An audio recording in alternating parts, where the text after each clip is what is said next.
Welcome back to Lane Switching. Today we got a returning guest in the building, and I'm back in here with my guy HBRFleezy. How you doing, man? What you saying, broski? You Chilling, good? man. Chilling. You good? Yeah, I've been good. So I think now it's been about a year since we've chatted, since we sat down and had our initial interview, and Yeah. so since then, what's changed with you? What's new? Shit, nothing much, just do my thing, getting to the money, staying out the way, same old shit, basically trying to keep going up, keep going up for Yeah. sure. Most definitely. And since we've talked last, new music's out. New music's been out. Yeah. You got a new album out and a new EP out. So let's start with that album. I think you dropped it was just this last May. It was Heart of This Shit. Talk a little bit about that project. What does it mean to you, and how did it come together? Heart of This Shit, man. Really, it was just like I've been supposed to have a tape called Heart of This Shit, because I always like people around me. They always tell me like I always brought like the heart to the music shit. Like I always bring out like sometimes I say what people don't want to say, or if I say it, they'll be like, "Oh, this guy's being soft and shit like that." It's just like it's real. I always bring real feelings to the music because it's like a therapy to me. So Heart of This Shit. Niggas always tell me I do like street gospel type music. That tape really only had one like up tempo track. It was the one with Easy Finesse and Rebel, That one was like more up tempo. Everything else on that was like all like, singing, saying, just real shit. Yeah. And I guess that's more into like the melodic lane of it. Yeah, yeah. And like what kind of made you gravitate towards that sound? Was it initially always your sound, or do you think you've developed that? Uh, when I first started, it wasn't really my sound. Like my first couple tracks was more like up tempo, like jumping stuff like that. But then I got into the melodic a bit. Like I used to try it out too, like before, but then I really fucked with it. Like probably around like 2019. Uh, like I just like I found my voice in the studio, and I was like, yo, I fuck with it. Like I was getting good like feedback too, so like I fucked with it, and like my voice is different. Like nobody could say I sound like anybody, maybe only say I sound like myself. Yeah. So No, the originality is super important, but yeah, you for could say sure. there's any artist maybe that you like pull inspiration from, whether like they're mainstream or from Ottawa. Like, do you have any artists that you say that Inspiration. inspired you? Uh, I'll say like back in the day, like when I first started, definitely like a Tupac inspired me. A mixture with like a Chief Keef, Yeah, you yeah, know, yeah. because I like the lit shit, but I still like talking about something too, talk about something too. But yeah, those two are really my like, like I fucked with their shit, and on the melodic side, I'll probably say like a Rilo Rodriguez or like Yeah, yeah, yeah. even back in the day, people forgot like a Matty Baby. He's like a Okay. Chicago artist. I used to listen to him a lot. He's melodic too, So But yeah, yeah, solid artists out there for sure. Yeah, for sure. And let's talk about your latest project, your mm, EP, Life Story. life story, Again, man. similar to Heart of the Shit. How did it come together, and what was the idea behind it? Man, life story. Life story. I was actually just at a point. I was like, yo, I just felt like some things I had to say. If you really listen to those 5 songs, I'm saying a lot of things. I'm saying a lot of messages. So I won't say it. I won't say them for real, but like nigga, if a nigga tune in for real, like listen to what I'm saying, you could tell like I'm sometimes like I'm saying a real story, you know. Even like the one I have with Lito on that one, like that's real, like fairly story, like that's a real, you know, all those lyrics. He made that too. That was real lyrics too, you know. It was all from real situations and stuff. So yeah. That's sick. And correct me if I'm wrong, but Lito was the only feature on that album or No, no, EP. I had greatest too. Okay. Big Richie, Yeah, yeah, older yeah, yeah, nigga. yeah. Yeah, But man. just kind of speaking on Lito, you know, Mm. it's been a few years now since his passing. How do you think and how will Lito's like legacy continue to be remembered now into 2024? Man, Lito's legacy is always gonna be remembered, especially if people like me is around and Chevy, you know, like the whole gang, you know, the whole family. Like we're never gonna let him die down.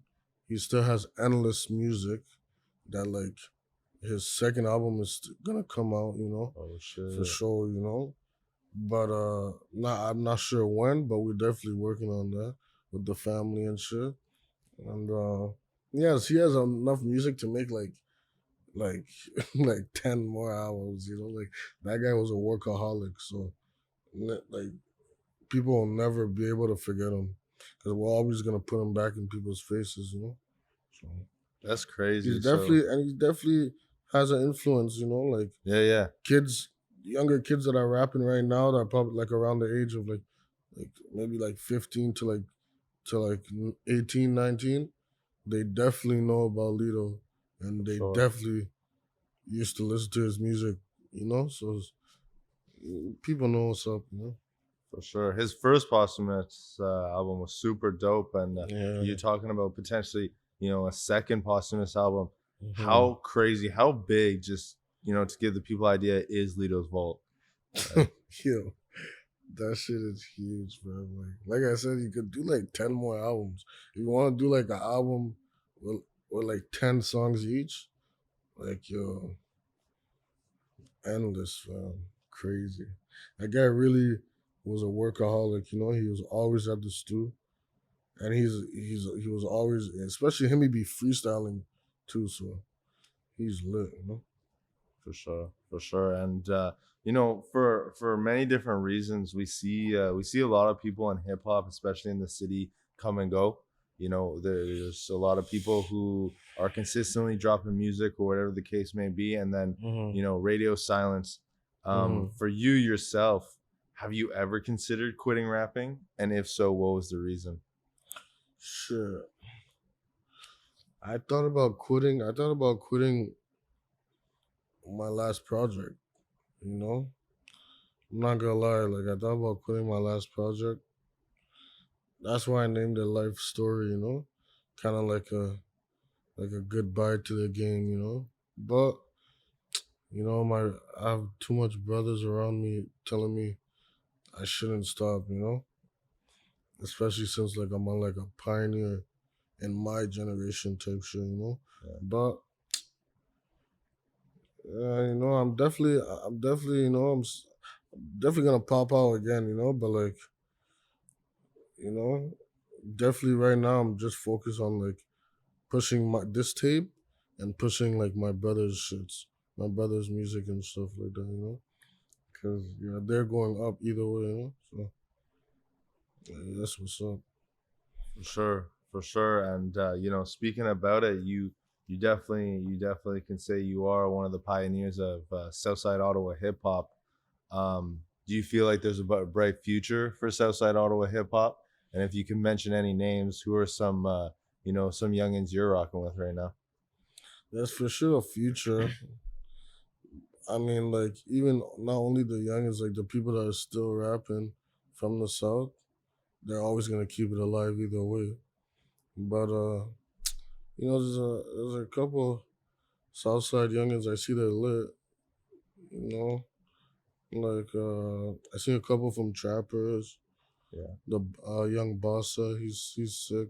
yeah, yeah, I seen one guy Smiley from South. He's good. yeah, yeah, yeah. You know, but you know.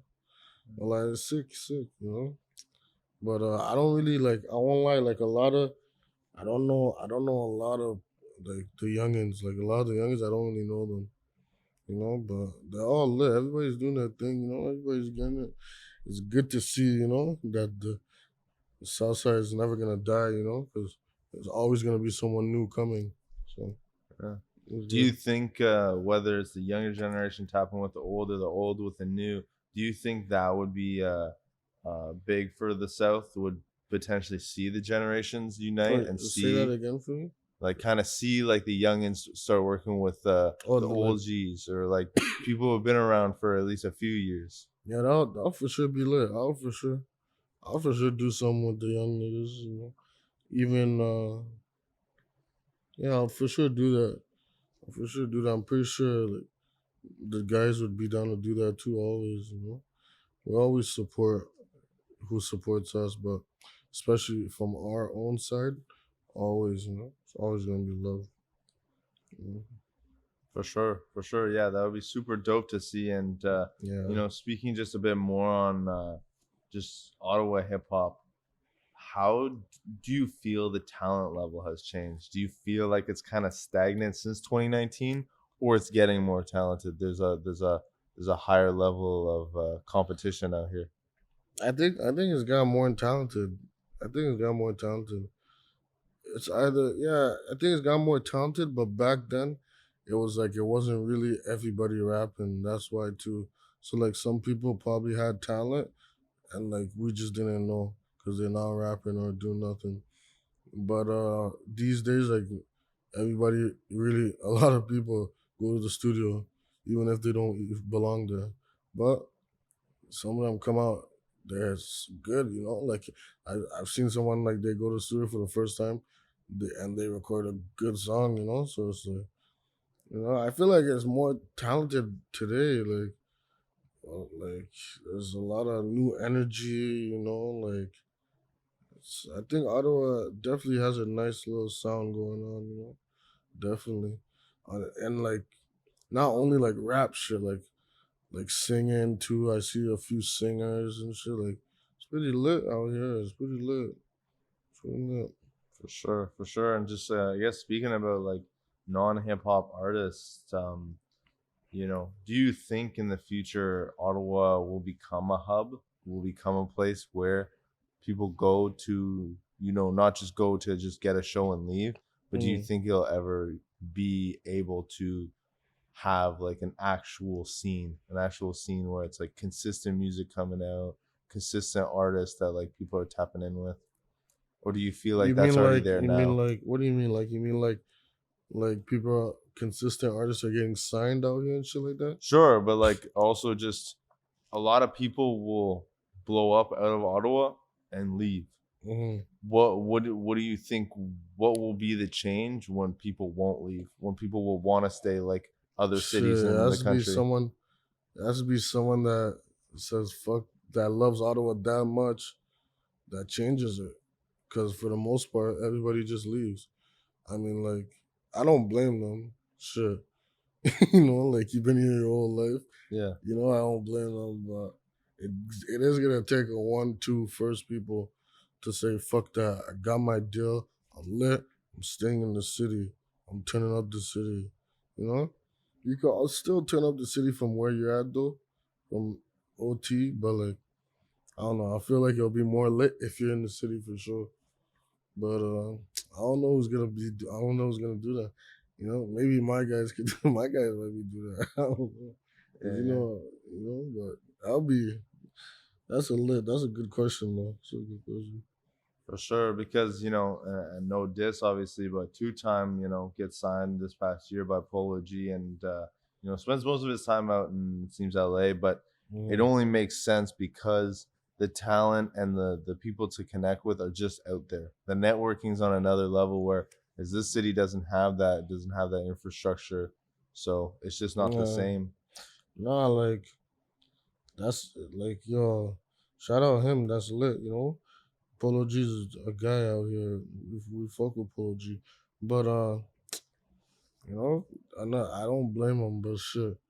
Shout out Thriller too. I know Thriller is his manager or whatever, but Yeah.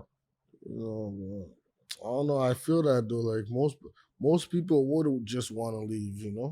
Like especially if this city has a lot of hate in it too. So like it really has to take a strong person to want to stay with the deal money, not worry about because Hmm. not a lot of people want to see you win. Yeah. Especially where you're from. So you know. I want to see where you're from, fam. So, you know what I'm saying? So, shit. I'd probably do the same thing. Yeah. Me personally, I'd probably do the same thing. No, that's Mhm. fair enough. And do you Mhm. feel like the biggest reason for people leaving the city, for rappers leaving the city, is the politics, or is just the overall scene of Ottawa? It's just the scene. It's just like yo, say like you've been here your whole life, and you just like you're so used to Ottawa, and then plus you're so known, like everybody already knows you, and then boom, you start losing friends, like dead people. And it's just like it doesn't make you love the city like that. Like it makes you just like yo, I want to dip, cause like Yeah. like it's just a bad feeling, like losing dead friends, and it's like I don't. What the fuck do I owe this city, But it's like that's another way to look at it, But there's definitely a positive way to look at it, But shit, I don't know, man. That's a crazy one though. That's a crazy one, but I hope the person that does that is from the South or one of my guys, So we'll see. Yeah. And honestly, if you would see someone, whether it's whether it's Leah, whether it's Chevy, whoever it is, come out of the South and really take that next level to a mainstream, advice to them, would you tell them to stay? Would you want them to stick around, or are you Shit. just wanting the best for them at the end of the Yeah, I day? want the best for them. I want the best for them, whatever they want to do. I'll always be in their corner though. But like, I'm never gonna tell a nigga what to do, especially if I love him. Like, and I see he's already like has his head on his shoulders and shit. I'm not gonna tell nobody what to do.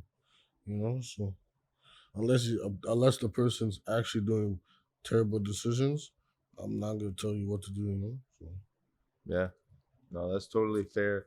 That's mhm. totally fair. And speaking back to you, what do you have planned? Not just for this year, but what do you have planned for the future? What's next for HBRFleezy? Shit, you know, we'll see. I'm just happy. I'm happy to still be around, still be talked about. Because you know, I really like probably drop a 1-2 music, hop on a couple of tapes from a couple of features. Even Ronzo's tape, I was supposed to be on it, but I just didn't come to the studio. I'd be flopping on the studio sessions like crazy, but just more positive energy. I just want to keep elevating. Doesn't necessarily mean about music, just keep elevating in life and all that. So And going forward, do you think we're gonna be seeing more of your solo projects, or are you gonna be more maybe for 2024 a feature artist? uh I might drop a couple solo singles, but other than that, probably hop on a couple tracks with my niggas and shit, turn up with them and shit. For sure, for sure. And you know, is there any potentially some live performances we could stay tuned for? Shit. I mean, I was at Gigi's show in Hmm. October. He did a show with the Roni guy. But I don't know. Next time the guys get booked, I'll be there. I'm at every show. For So sure, shit like that. Shit like that. Shit like that. You for know. sure, for sure. And for the people, where can they find you on social media? Baby boy, 2 Y's. Is it 2 Y's or 3? Wait, let me check. I think. Oh wait, yeah. It's 3 Ys. Yeah, yeah. Dirty Boy 3 Ys _ 463 stands for God. The 463. Yeah. You don't know, you know. And is that IG or is that all platforms? That's Instagram. But Yeah. on all platforms, my life story tape, Heart of the Shit, that's HBRFleezy 4. Can get that everywhere. That shit's out everywhere. Doing pretty good. Life story's doing pretty good. You know, I'm seeing solid from that, you know. Seeing solid, you know, from that. So Yeah, you know, yeah. we're good, Yeah, you yeah, know. for sure. So good. if you haven't already, go stream Life Story. And if you haven't already, go stream Heart of This Shit. There's visuals out for that too. That was the HBRFleezy Part 2 interview. Thanks for coming back around, man. Thanks for sitting down and chatting, man. My boy. Good tapping in with you. Good, you know. Again, that was the HBRFleezy interview. I'm DF2. That's HBRFleezy. We out. Peace, y'all. Lito.